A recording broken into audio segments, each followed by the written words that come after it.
Howdy folks, hope you're all having a good one, and welcome back to World of Warships with Rear Admiral Jingle, where today we're going to be watching a Tier 10 domination battle here on the hotspot map, featuring below average potato here in the gearing, with a supporting cast consisting of Chaos Samurai in the Colbert that he's divisioned up with, and a random Slava captain going by the name of Ganezux2, all three of whom have spawned over here on the far eastern end of the map. The other 9 members of the team really don't matter, as we're going to see very, very soon. In fact, you can probably already see it happening, as every single one of them, including the Iowa that also spawned over here on the east, all turn around and head straight for the far western side of the map. Yes, kids, it's a classic lemming train. Not to be confused with a coordinated push. Coordinated pushes are useful and often result in victory. Lemming trains, which is what's happening here, is when the majority of the team head for one end of the map and do absolutely nothing useful there. The term lemming train is usually associated with World of Tanks, where it is very common, but it does happen in World of Warships too. Typically, in World of Tanks, 12 of the 15 members of your team will all go in one direction, spot one enemy light tank, immediately shit themselves and all go into hard cover, doing absolutely nothing, all paralysed with fear at the idea of only outnumbering the enemy 12 to 1, while staring at each other and saying, well, go on then, go and take a look. Meanwhile, the other 3 members of the team on the other side of the map often put up a brave resistance, but ultimately get steamrolled by the other 14 members of the enemy team. I'm exaggerating, but just a little. That's kind of what's going to happen here too. Below average potato, recognising that a lemming train is developing, but kind of committed to, if not capturing, then at least contesting the cap circle over here at Charlie. I mean, he's here anyway. He may as well try. You never know, the enemy team might have a lemming trained over to the west as well. Might have, but haven't. This cap is contested by an unspotted destroyer. He is radared. The smoke isn't going to do him any good. It's time to get the hell out of here. Or die trying. And with the amount and accuracy of fire coming in, it's very possible that he may die trying. Engine knocked out, there goes the damage control. He hasn't taken too much damage. Well, I may have spoken too soon. There's some remarkably accurate blind fire coming in there now that he is no longer radared. But it's literally just him and the Colbert over here. With 3 enemy ships spotted, there may be more, we just haven't spotted them yet, including at least 1 destroyer who is currently flipping, and in fact is just about to finish flipping the cap circle there at Charlie. At this point, let's have a quick word about the Slava to the south, who is the only other member of the team that hasn't completely abandoned this flank. Now, the Slava did say... Yes, Sakazuki, that's right, I'm going to tell them about the Slava. What's that? Yes, we know. It's not a brawling ship. He has to stay at distance. That's just the way the ship's built. And the Slava did say this at the beginning of the match. But he's also recognised the fact that the entire team are lemming training over to the west. And while he can't be of that much direct help up close and personal with Chaos Samurai and below average potato here, because that's just not what his ship is built for, yes, Sakazuki, he has slowed down and is mooching around to the south, ready to put some heavy firepower in on whatever ships they spot up here. Like, for example, the Akazuki. Oh, there goes some hydro, that must be the Schlieffen. He is within 6 kilometres. This is all incredibly bad news. Even with the presence of the Slava, they're still heavily outnumbered over here. Now, you might think that that would mean that the enemy team is, conversely, heavily outnumbered over on the other side of the map. And they are. But they're heavily outnumbered by a lemming train. And that lemming train, consisting of 9 friendly warships, are possibly facing as many as 4 ships, including a Yamato, Dmitry Donskoy, an Iowa, possibly a Napoli. And since a single light cruiser is enough to stop an entire lemming train dead in its tracks, we probably shouldn't expect too much movement over on the western side of the map. Meanwhile, over here, below average potato, Chaos Samurai and the Colbert, and the Slava to the south are not facing insurmountable odds, but they are facing at least 5 enemy ships. The Schlieffen over there, Let's just say he's way more confident than I would be if I knew I was facing two enemy ships that were known to be armed with torpedoes. What's that? Oh, yeah, that's right. The Colbert doesn't have torpedoes, does it? Thank you, Akazuki. Yeah, it's one of the few French cruisers that doesn't. Well, I mean, he was still lucky to avoid getting hit by the Gearing's torpedoes. Oh, that's right. Are those your torpedoes, Akazuki? It's 2 sets of 4. Oh, you use your torpedo reload booster. So those are your torpedoes, are they? Akazuki's getting ready to pounce. There she is. Well done. Good girl. Alright, the Akazuki's gone undetected again. It's got its smoke screen out. The thing is, you don't really want to be getting into a gunfight with an Akazuki in a Gearing if you can possibly help it, particularly if the Akazuki is starting off with more health than you. It is not a fair fight. But it's not just him. There's a Colbert here. And the Colbert, driven by Chaos Samurai, isn't the kind of ship that an Akazuki really wants to get into a gunfight with if it can possibly help it. That is not a fair fight. Thing is, it's not just the Akazuki around there, is there? There were at least 5 enemy ships up there that we know about, and only one, the Schlieffen. Ooh, wow. Akazuki? How did you reload your torpedoes so quickly? But it's not the shots from the Akazuki that the Colbert is going to need to worry about, although that's not going to be pleasant. Yep, there it is. It's the crossfire from the Richelieu and the Sovietsky Soyuz that's going to get him killed. But he could have still survived this if he turned away now rather than continuing to push the destroyers that he's trying to get killed. And I say destroyers because there's not just one Akazuki in that smokescreen. Yeah, there's 2 of them. That's why Akazuki was able to reload her torpedoes so quickly. Isn't it, little girl? That's right, there was something you weren't telling us. Clever girl. Unfortunately, in his eagerness to get a kill on what he thought was one enemy destroyer, which he did, but that cost Chaos Samurai his life. And the team have just lost 4 ships to the enemy's 1. They are 400 points behind. The enemy team control 2 of the caps, and they're contesting the 3rd. The helpful Slava, who volunteered to stick around and help, has been forced to kite away from that Schlieffen, who's still not dead, so far to the south that he's of no immediate support to anybody, while he continues to try to deal with that Schlieffen. The team have just lost another destroyer, who was the only thing, the USS Kidd, over on the west, the only thing preventing the enemy team from taking control of that 3rd and final cap. So below average potato, and he's already taken a bit of a beating, is very much on his own over here. There is some good news. The enemy team have just lost another 2 ships.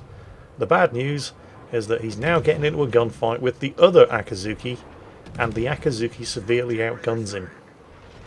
He pops the smoke, crosses his fingers, and hopes the torpedoes are going to take care of his Akazuki problem. And one of them hits, but it's not enough to sink him. That Japanese destroyer is guaranteed to be on extremely low health right now and is almost certainly not interested in getting involved in another gunfight. Akazuki, cover your eyes. It's alright. She was out of the room. She didn't see it. Oh, welcome back, Akazuki. What's that? No, don't worry, you didn't miss anything. Now, before we all get carried away about the sinking of an enemy ship, let's just put this into perspective. The enemy team now control all 3 of the points. They are 600 points ahead. They just lost a destroyer, which isn't worth that many points, and below average potatoes team just lost 2 battleships, which are. Also, just in case you hadn't been paying attention to the chat window, while below average potato has been fighting for his life against vastly superior enemy numbers over here, but some idea of why the rest of his team have been getting their asses handed to them so comprehensively over on the other side of the map, despite outnumbering the enemy ships over there by nearly 2 to 1. The chat window has just refreshed, and you can see the comment there from Horger. There's been a bit of World of Tanks behaviour going on. The lemming train dived into cover behind the islands, and then other members of the team started pushing people out from around the corner of the islands by ramming them straight into the path of incoming enemy torpedoes. With teammates like this, who needs enemies? There is some good news for the Lemmings, even if it isn't particularly great news for below average potato over here, because he is still on his Jack Jones up here in the northeastern corner of the map with all of his friends. Because the Slava, who tried to stick around to more directly support him and Chaos Samurai, but was forced to kite away from the Schlieffen, has now arrived and is in a position to start stiffening the backbone of the Lemming train over to the west, although the friendly Kutuzov over there did just burn down the Baltimore, but the Slava is looking at that Sovietsky Soyuz and licking his lips with anticipation, and is about to register his first kill. Meanwhile, Below Average Potato, and there we go, the Slav has finished him off, but Below Average Potato has now slipped into the cap circle at Charlie for the second time in this game, and this time he plans to stay until he's taken it. Sadly, there's no good news without bad news in this battle, and while the Slava did just get the Sovietsky Soyuz, and Below Average Potato has slipped into a great covered position behind this island and is able to shoot up the Richelieu without being spotted, the friendly Rune has managed to back himself right up against the map border in a crossfire between a Fletcher, Yamato and Iowa to his front, with the Dmitry Donskoy to the north. The Donskoy finished him off. The Yamato has already got shots in the air, and that's going to be real bad news for the Kutuzov slightly to the south. As any second now, there it is, he's just got taken out too. Not great news for a whole bunch of reasons. The enemy team are nearly 800 points ahead with 2 of the 3 caps. And the Slava, who's just arrived over on the west after kiting the Schlieffen all the way across the map, is now basically alone against 6 enemies. Well, he's not completely alone. There is a Fletcher over there on less than 3,000 health who's going to need to be extremely careful. But at the same time, just look at the Slava's position on the map. He's got a Napoli moving to cut off his escape, and if he turns to try to run, he's going to end up giving broadside to an Iowa and a Yamato. So, even though he is very definitely not in a battleship designed for brawling, whether he likes it or not, he's about to get in a brawl. Meanwhile, the Fletchers managed to get some torpedoes away. And the Fletcher's torpedoes are pretty good, which hopefully is going to be real bad news for the Richelieu. Below Average Potato launching some extremely optimistic torpedoes there. Complete waste of time. If he just waited a few more seconds, he would have seen that those were completely unnecessary. And if you're launching torpedoes against a ship, especially a fast battleship like the Richelieu that's sailing away from you, you pretty much have to get into detection range in order to launch them and give them a chance to actually reach the target. So they were never going to hit. What is going to hit though, and it's a shame we can't actually watch it directly, is that Slava. He's just eliminated the Napoli that was trying to work its way around his flank, and while he does have Fletcher problems of his own, he's going balls deep against that Iowa and the Yamato, and technically also the Dmitry Donskoy just a few further kilometres to the north. He's going to die, of course, but he's going to take as many of them as he possibly can with him, and yes, Akazuki, it is very exciting. Starting with a secondary kill on the Fletcher, then the Napoli that he just sunk manages to take him out with his torpedoes, but he managed to get some shells in the air and takes down the Dmitry Donskoy. What do you think of that one, Akazuki? What was that? It sucks because he's not on your team. Well, you can't have everything, can you? It's also a real shame that we weren't watching that, but this game is suddenly very definitely winnable. I mean, they're still 500 points behind, but they now have 2 of the caps. The Fletcher's still alive, and 2 destroyers against a pair of battleships. You wouldn't want to be in the 2 battleships. And because the Iowa and the Yamato charged so far south in order to deal with that Slava, the hero in the Slava, they're now totally out of position and unable to do anything to prevent Below Average Potato from claiming the 3rd and final cap circle, which he's about to start doing right now. Now here's the question, and there is a mod for this that you can get with the official World of Warships mod station that will display win progress depending on how many ships are left alive on each team and how many caps are under control of both teams. But I mean, at the minute there are 6 minutes left, and Below Average Potato is going to get this cap circle. But are the caps alone going to be enough? Can you make up, let's say, oh, did you see that? That was smart. The Iowa sent a depth charge strike over. Now, they're not going to spot anything, but if Below Average Potato had had his AA guns on, the AA guns shooting at the depth charge planes would possibly have gotten him detected. Fortunately, this ain't his first rodeo. He did have his AA guns and secondaries turned off. You can do that, by the way, by pressing the P key. Now, there does seem to be a rather unfortunately Yamato-sized gap in between the torpedoes there, so that's not good. However, the Fletcher, cross-firing torpedoes, has scored a couple of hits. Possibly those torpedoes might hit the Iowa, but probably not. The Iowa had plenty of advance warning when the Yamato spotted them. Although he did manage to catch a Fletcher torp when he turned to avoid below average potatoes torps. Now here's the thing, again, looking at the score timer, despite the fact that they do have all three of the caps, I do not think they have enough time to win on caps alone.